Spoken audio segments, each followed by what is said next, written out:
दोस्तों, ज्ञान मंच क्लासेस में आपका स्वागत है। तो आज पढ़ेंगे हम संधि और संधि के प्रकार। संधि में स्वर संधि के बारे में आज पढ़ा जाएगा, स्वर संधि के प्रकार के बारे में। तो चलिए शुरू करते हैं। संधि यानी संधि का शाब्दिक अर्थ होता है मेल। क्या होता है? मेल, यानी ध्वनियों का मेल। ध्वनियों का मेल। इसका परिभाषा हुआ दो निकटवर्ती वर्णों के परस्पर मेल से। दो निकटवर्ती वर्णों के परस्पर मेल से जो विकार यानी परिवर्तन होता है उसी को संधि कहते हैं। उसी को संधि कहते हैं। जैसे मान लीजिए देव धन आलय बराबर देवालय, यानी दो निकटवर्ती जो है, एक वर्ण ये है, एक शब्द ये है और एक शब्द ये है।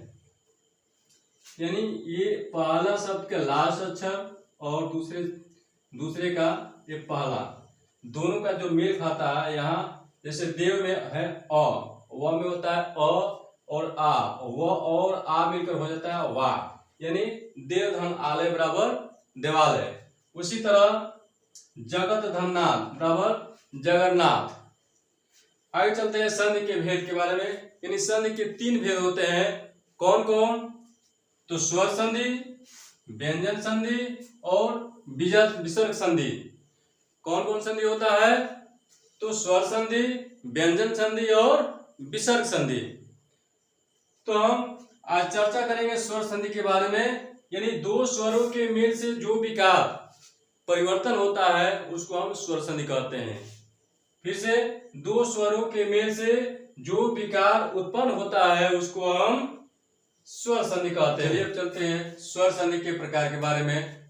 तो स्वर संधि में दीर्घ स्वर संधि होता है, गुण संधि होता है, यण संधि होता है, ये वृद्धि स्वर संधि होता है और आयात संधि होता है।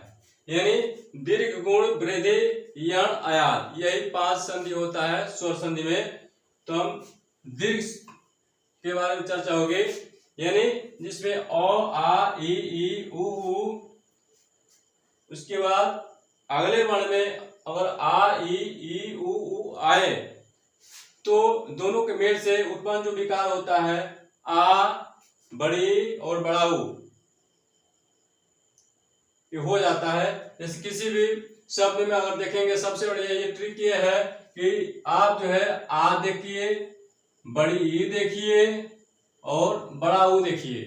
जहां भी देखिएगा वो दीर्घ संधि होगा। जैसे धर्मार्थ, धर्मार्थ में आ, यहाँ आ है, धर्मार्थ में आ है। स्वार्थी में आ है, जहां बीच में है आ की मात्रा, बड़ी की मात्रा और बड़ा ऊ की मात्रा। जहां देखेंगे, जिस भी शब्द में देखेंगे वह समझिए कि दीर्घ स्वर संधि है।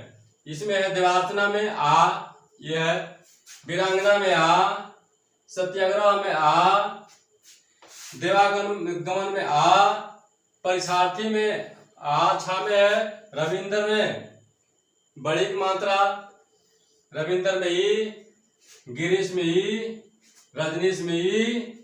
देखिए सरयूर में ऊ की मात्रा यह है, सरयूर बीच में भूष्मा, ये ऊ की मात्रा है, उदनुष्मा, बधुर्मी, बधुधनुर्मी, बधुपकार, ऊ की मात्रा है। कि जो भी आप आ का मात्रा या बड़े की मात्रा, आ बड़ा ऊ की मात्रा जो भी देख, कहीं भी देखिएगा तत्काल जो है सेकेंडों में उसको जो है ट्रिक लगाइएगा, कहाँ ये दीर्घ स्वर संधि है।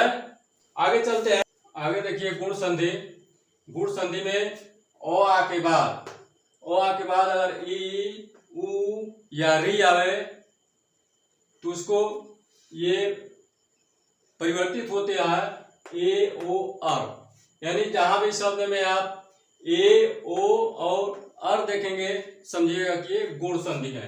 तो जैसे नरेंद्र, नरेंद्र में क्या है? एक मात्रा है, इसमें एक मात्रा है नरेंद्र।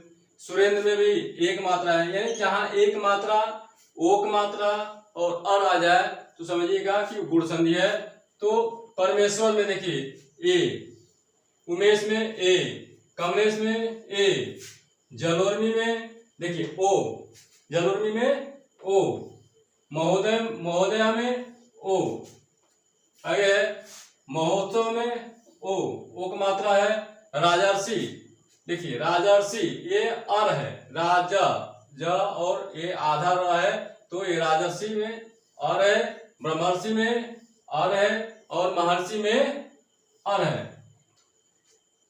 यानी जहां भी गुण संधि में ए और ओ और अर देखिएगा, यानी एक मात्रा, ओ की मात्रा और आधा र की मात्रा, जहां भी देखिएगा तो समझिएगा कि गुण संधि है। आगे चलते हैं वृद्धि संधि में। तो वृद्धि संधि में होता है अ आ के बाद अगर ए ओ आ जाए तो उसको जो विकार प्रयुक्त होता है वो ए और अ होता है, ए और औ, यानी ये बड़ा, वृद्धि मीन्स होता है बड़ा, तो ए भी बड़ा है और औ भी बड़ा है, तो ए और औ, यहाँ भी ये मात्रा मिले समझिएगा कि वृद्धि संधि है। जैसे एकाएक में एक मात्रा, देखिए एक मात्रा, लोकेशड़ा में ए, मतैक में ए, सदैव में ए, बधैव में ए, महेश्वरी में ए, वनौषधि, देखिए औ की मात्रा, वनौषधि में औ, परमौषधि में औ, महोज में औ, महोदयार में औ, दंतोष्ठ में औ की मात्रा है बीच में, महोजस्वी में औ की मात्रा। यानी जहां भी वृद्धि संधि में ए और औ मिले समझिएगा कि वहां देखते ही ट्रिक मार दीजिएगा कि ये क्या है, वृद्धि संधि है। आगे बढ़ते हैं जड़ संधि में। इसके पहले वीडियो का आप सब्सक्राइब कर दीजिए और लाइक कर दीजिए, है ना, सभी लोग सब्सक्राइब कर लीजिए। तो जड़ संधि में ई उ री के बाद अगर जो अ आ उ ए ऐ आवे तो उसमें जो विकार बनता है या या यू ये है, व वा वी वे र रा रे, यानी इसको छोड़िए, ये यवर को तैयार कीजिए, यवर संबंधी या व से ववा विवे और र से र रा रे। या इसमें मेन चीज होता है कि कोई अधूरा शब्द आता है, इसमें एक अधूरा शब्द जरूर आएगा और अधूरा शब्द आएगा य के पहले, व के पहले और र के पहले। जैसे अत्यधिक में आधा तो जो अधूरा है, ये आधा तो, इत्यादि में आधा तो य के पहले आया है, अत्याचार में य के पहले क्या आया है, आधा तो, उपर्युक्त में य के पहले आधा रो आया है, अतियुक्त य के पहले आधा तो, अध्येषणा आधा ध है य के पहले, दिव्यागमन व है य के पहले, संख्या ख है य के पहले, मध्यवालय आधा ध है व के पहले, और ये अन्वित जैसे वी, ये है वी, अन्वित ये व के पहले, और अन्वेषण व के पहले है अन्वेषण, पितृनुमति ये तो में र है, यानी तो के पहले क्या र है, तो के पहले र है यानी आधा र, मात्राज्ञा में आधा र पहले है, यानी तो जो है तो किसे बनता है, तो को बनाने के लिए तो और आधा तो र होता है, यानी तो के पहले र इसमें है मात्राज्ञा में, तो इसमें एक ना कोई अधूरा शब्द जरूर आता है। आप जानिए अत्यधिक में बताया वैसे भी। आगे बढ़ते हैं। देखिए अयात संधि में आपको जहां दिखे अ आय आई औ आ अवे आवे आओ अगर दिखे तो समझिएगा कि अयात संधि है। ये केवल कहने की चीज है, इसे आप नहीं समझेंगे।